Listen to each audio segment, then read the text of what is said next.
Hi students, देखिए आज का जो हमारा टॉपिक है वो है विद्युत चुंबकीय विकिरण, जिसको कहते हैं हम इंग्लिश में इलेक्ट्रोमैग्नेटिक रेडिएशन। अब स्टूडेंट्स आज इसके विषय में बहुत अच्छे से हम समझने वाले हैं।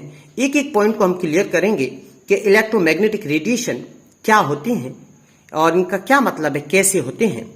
तो देखिए, सबसे पहले हमें समझना होगा कि वेव्स क्या होती हैं, मतलब तरंगे क्या होती हैं।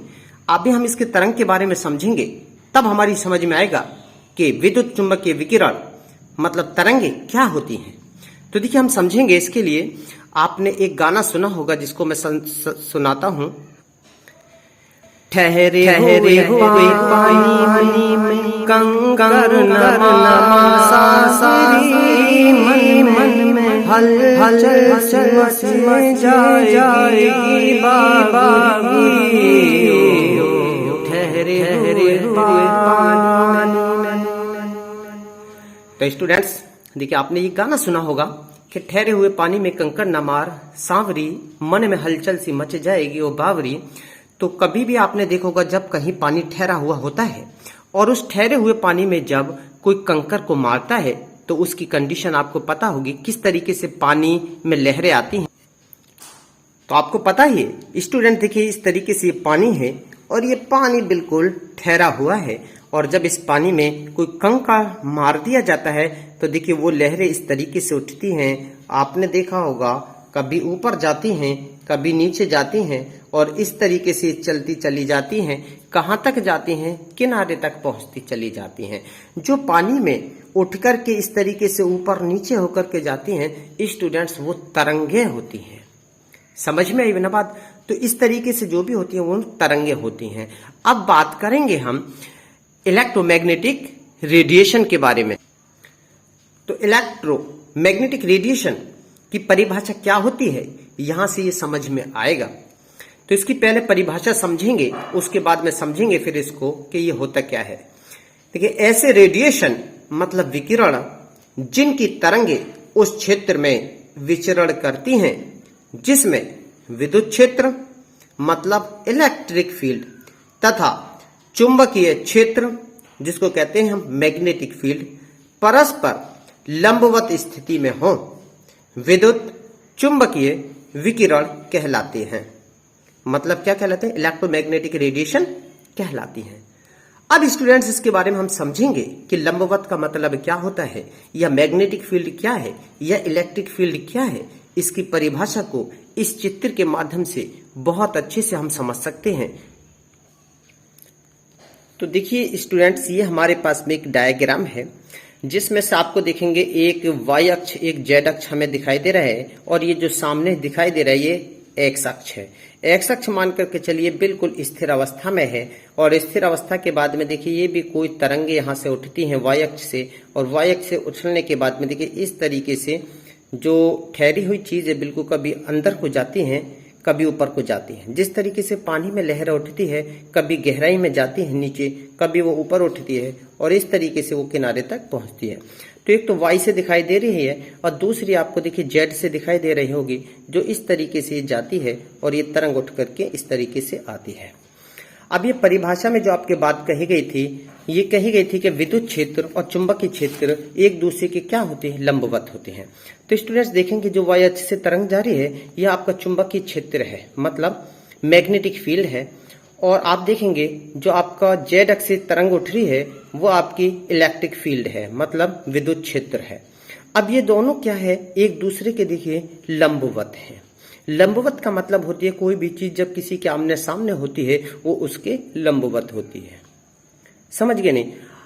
आपको यही तो परिभाषा में बताया था कि लंबवत स्थिति में हो विद्युत चुंबकीय विकिरण कहलाते हैं। कौन कौन हो? विद्युत क्षेत्र हो और आपका चुंबकीय क्षेत्र हो, तो वो क्या कहलाता है? आपका विद्युत चुंबकीय विकिरण कहलाती है। तो स्टूडेंट्स देखिए, इस डायग्राम को भी आप बना लोगे जब नोट्स अगर आप बना रहे हो, तो ये इस तरीके से रेज उठती हैं और इसी रेज को हम कहते हैं चुंबकीय विद्युत चुंबकीय विकिरण, मतलब इलेक्ट्रोमैग्नेटिक रेडिएशन।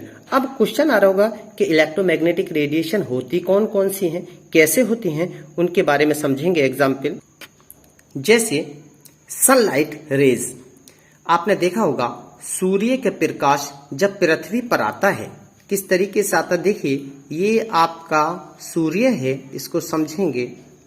देखिए ये सूर्य है और आपकी ये राउंड शेप को देखिए पृथ्वी है, और जब ये प्रकाश जो होता है देखिए सूर्य पर आता है, ये किरणों के रूप में ही आता है।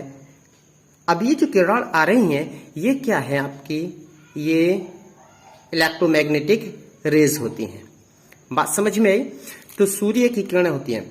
दूसरी बात आपने देखा होगा एक्स रेज, जब आपको कभी जरूरत पड़ी हो, ठीक है, किसी के हाथ पैर टूट जाता है, कोई फ्रैक्चर हो जाता है, तो हम किसके लिए जाते हैं, एक्सरे के लिए जाते हैं। जो एक्सरे होता है वो एक्स रेज होती हैं, एक्स किरण होती है, इतनी शक्तिशाली होती हैं कि वो बॉडी के बहुत अंदर तक उनकी तरंग दैर्ध्य बहुत अधिक होती है, और इसलिए वो अंतर बॉडी तक पहुंच करके उसका कि हड्डी में फ्रैक्चर है क्या उसको निकाल लाती हैं।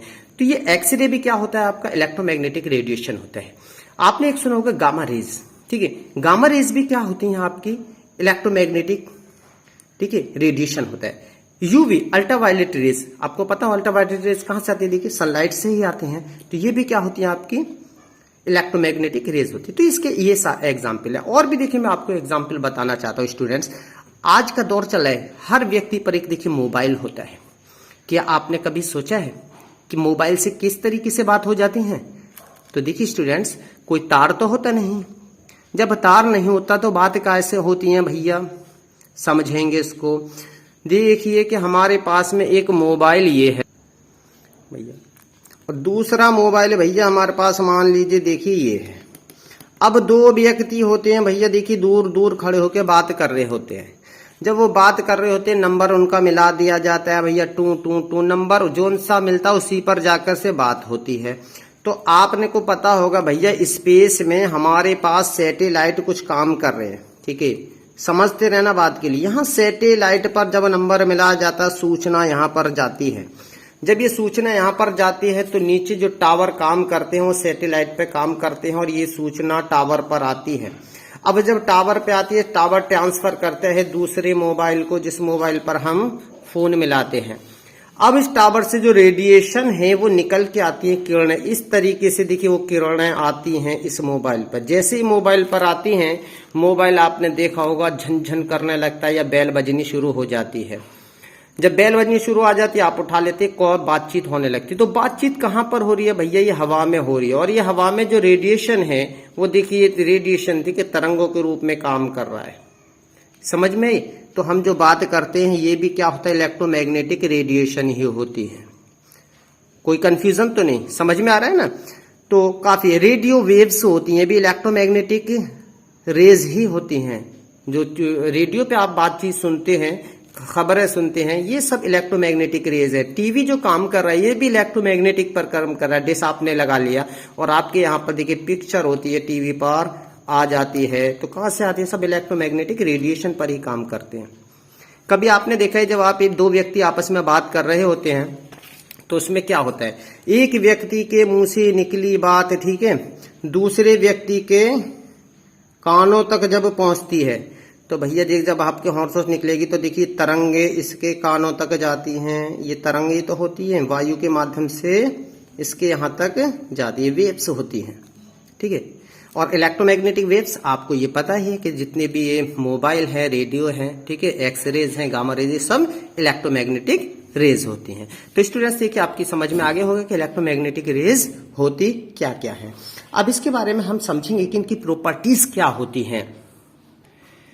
तो स्टूडेंट्स नेक्स्ट हेडिंग हमारी विद्युत चुंबकीय तरंगों के गुण, प्रॉपर्टीज ऑफ इलेक्ट्रोमैग्नेटिक वेव्स। अब स्टूडेंट्स समझेंगे कि इलेक्ट्रोमैग्नेटिक वेव्स होती क्या क्या हैं, कैसे होती, क्या क्या इनकी क्वालिटी होती है। तो देखिए नंबर 1 पॉइंट है स्टूडेंट्स हमारा, इनका वेग प्रकाश के वेग 3 गुणा 10⁸ मीटर सेकेंड इनवर्स के बराबर होता है।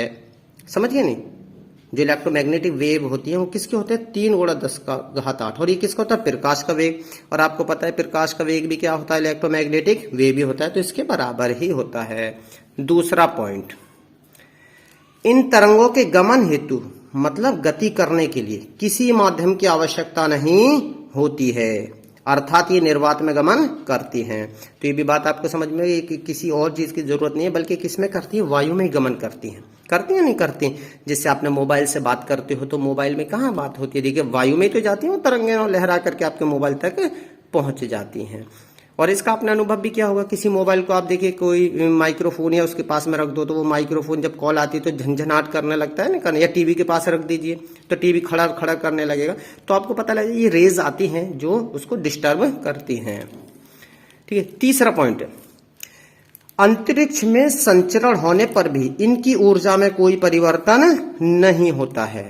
जब ये स्पेस में जाती हैं तो ऊर्जा में कोई चेंज नहीं होता, ऊर्जा जो कि तो बनी रहती है। तीसरा पॉइंट ये हुआ। अब नेक्स्ट पॉइंट की तरफ चलेंगे हम, पॉइंट नंबर 4। पॉइंट नंबर 4 है आपका, विभिन्न प्रकार की तरंगों के विद्युत चुंबकीय विकिरणों की आवृत्ति व तरंग दैर्ध्य भिन्न भिन्न होती है। अब स्टूडेंट्स इसमें आपके कंफ्यूजन हो रहा, सर जी आवृत्ति और तरंग दैर्ध्य क्या होती है? बार बार आप तरंग दैर्ध्य की बात कर रहे हो। तो भैया इसको देखिए, वैसे तो आपको आ जाना चाहिए, अगर नहीं समझे तो मैं अब आपको समझाता हूं इनको तरंग दैर्ध्य और आवृत्ति होते क्या क्या हैं। देखिए स्टूडेंट्स इसको समझेंगे, ये आपके पास में कोई ठहरा हुआ पानी है और इस पानी में जब लहर उठती है तो समझते रहना इस तरीके से उठी, फिर इतनी ही नीचे को जाएगी, फिर इतनी ही ये ऊपर को जाएगी, फिर इस तरीके से ये आपकी निकलती चली जाएगी। समझ गए नहीं? ये आपके पास में कोई भी एक्स वाई मान लीजिए, आगे समझ में। अब देखिए ये जो उठा हुआ भाग है यहाँ, और ये दूसरा उठा हुआ जो भाग है, यहां से यहां तक की जो ये दूरी है, ये भैया होती आपकी तरंग दैर्ध्य, ध्यान रखना। ठीक है, अब बात समझ में आ गई? ये होती है आपकी तरंग दैर्ध्य, जिसको कह देते हैं हम इंग्लिश में वेव लेंथ। समझ गए नहीं? ये होती हैं इनके दोनों शिखर होते हैं जिसको ऊपर उठती है लहर। समझ में आ गया? ये होती है इसके देखिए दूसरी तरफ, ये वाला जो भाग है यहां से लेके यहां तक, ये जो भाग है इसका, इसको बोल देते हैं हम निम्नतर, मतलब नीचे वाला हिस्सा। ठीक है, और ये यहां से यहां तक की भी दूरी क्या होती है इसकी? तरंग दैर्ध्य। आगे समझ में? तरंग दैर्ध्य तो होती है आपकी ये। अब तरंग दैर्ध्य होती क्या है इसका? आपने पढ़ा होगा 1 एंगस्ट्रॉम बराबर 10⁻⁻10 मीटर होती है नहीं? तो ये एक इसके मात्रक आते हैं, लेकिन हमने समझ लिया तरंग दैर्ध्य जो होती है वो यहां से यहां तक की जो दूरी होगी वो इसकी तरंग दैर्ध्य होगी। दूसरी बात इसमें एक आई थी भैया आवृत्ति। ठीक है, आवृत्ति भी समझेंगे। इससे पहले देखिए आपको 4-5 बातें हैं जो इलेक्ट्रोमैग्नेटिक फील्ड के बारे में जानने से पहले बहुत जरूरी होती हैं। अब देखिए ये जो ठहरा हुआ पानी है, बिल्कुल सतह है जहां पर था, जो तरंग है नीचे जा रही है या ऊपर जा रही है, यहां से यहां तक की दूरी को ध्यान रखना, इसके बीच में मतलब पूरी दूरी को, इसको कहते हैं हम ए। और ए क्या होता है? आयाम होता है। ये शब्द भी आपको अभी आगे आ जाएगा प्रॉपर्टीज में, तो समझ लेना ये होता है इसका आयाम। समझिए? और आयाम जो होता है, क्या होता है आयाम? प्रकाश की तीव्रता आई आयाम के वर्ग के समानुपाती होती है। कभी भी जब आयाम को आप निकालेंगे तो ये फॉर्मूला देखिए आपका आ जाता है आई समानुपाती ए स्क्वायर के। ठीक है, क्योंकि जो प्रकाश की तीव्रता होती है वो आयाम के वर्ग के समानुपाती होती है, तो ये स्टूडेंट्स हमारा आयाम हो जाता है, जिसको इंग्लिश में कहते हैं हम एम्पलीट्यूड। आयाम हो गया क्लियर? अब बात करते हैं हम, देखिए तरंग दैर्ध्य के बारे में हमें पता लग गया। अब एक बात आती है आपकी आवृत्ति। तो अब स्टूडेंट्स देखिए हम आवृत्ति के बारे में जानने की कोशिश करेंगे कि अभी आवृत्ति होता क्या। देखिए फ्रीक्वेंसी को मैं आपको बताना चाहता हूं, फ्रीक्वेंसी बोलते हैं इंग्लिश में, जिसका हम नाम रहे आवृत्ति। आवृत्ति आपको पता होगा सी बराबर सी इज इक्वल टू देखिए न्यू इंटू लैम्डा। ठीक है, अब c क्या होता है? c आपको पता तरंग वेग, जो तरंग है उसका वेग क्या है उसको हम c से डिनोट करते हैं। न्यू क्या होता है स्टूडेंट? न्यू होती है आपकी आवृत्ति, न्यू आवृत्ति, और लैम्डा क्या होता है आपको? तरंग दैर्ध्य होती है। तो स्टूडेंट्स ये हमारी परिभाषा आती है किसकी? तरंग दैर्ध्य का फॉर्मूला बनता है। अब इससे हमारी परिभाषा बनेगी आवृत्ति की। 1 सेकंड में एक निश्चित बिंदु से जितनी संख्या में तरंगें आगे बढ़ती हैं वह संख्या तरंग की आवृत्ति कहलाती है। इसे किससे प्रदर्शित करते हैं? न्यू से। और इसका मात्रक क्या होता है? हर्ट्ज होता है, Hz होता है।